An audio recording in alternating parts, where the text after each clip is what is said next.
রাজা দৌড় শুরু করার সাথে সাথে হঠাৎ হোঁচট খেয়ে পড়ে যায়, আর ভূতগুলো দাঁত বের করে জোরে জোরে হাসতে শুরু করল। এরপর ভূতগুলো,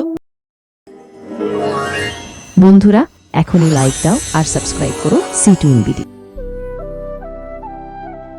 মারচর গ্রামে রাজা নামের এক দরিদ্র ছেলে তার পরিবার নিয়ে বাস করে। প্রতিদিন ভোরে নদীতে মাছ ধরতে যেত, আর সেই মাছ বাজারে বিক্রি করে সংসার চালাত। সেই দিন রাতে হালকা বৃষ্টির মধ্যে রাজা মাছ ধরার জন্য জাল আর পালতি হাতে নিয়ে বেরিয়ে যায়। রাজার স্ত্রী বলে, এই বৃষ্টিতে আজ আর যেতে হবে না, কিন্তু রাজা বলে, মাছ না ধরলে কাল খাবো কি? এই বলে রাজা মাছ ধরার জন্য বেরিয়ে যায়। ঘর থেকে বেরোতেই হঠাৎ জোরে বিদ্যুৎ চমকে ওঠে। রাজা থমকে যায়, কিন্তু ভয় না পেয়ে সে নদীর দিকে যাওয়া শুরু করে। যাওয়ার পথে সেই পুরানো বাড়ি আর বটগাছের পাশে দিয়েই যেতে হয়, যেখানে বহু বছর ধরে নানা ধরনের ভূত বসবাস করে, যারা মানুষের ক্ষতি করে। কিন্তু যেহেতু রাজা প্রতিদিন ওই পথ দিয়ে যায়, তাই আজও সে কোনো ভয় না পেয়ে সেখানকার বাড়িটি পার হয়ে নদীর দিকে এগিয়ে যায়।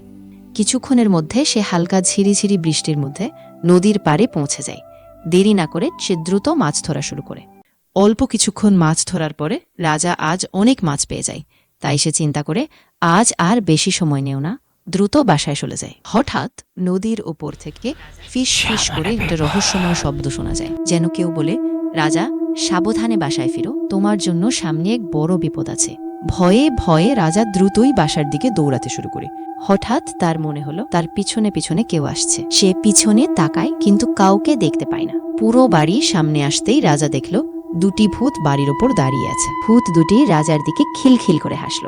রাজা প্রচণ্ড ভয় পেয়ে গিয়েছিল, তার শরীর কাঁপছিল আর মনে হচ্ছিল যেন সে আর এক ধাপ এগোতে পারছে না।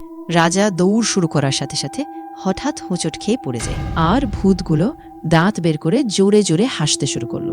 এরপর ভূতগুলো রাজাকে খাওয়া শুরু করলো, আর রাজা আর কোনো শক্তি পেল না। ধীরে ধীরে সবকিছু অন্ধকারে ডুবে গেল। সেই দিন থেকে আর কেউ ওই পুরানো বাড়ির সামনে আসেনি।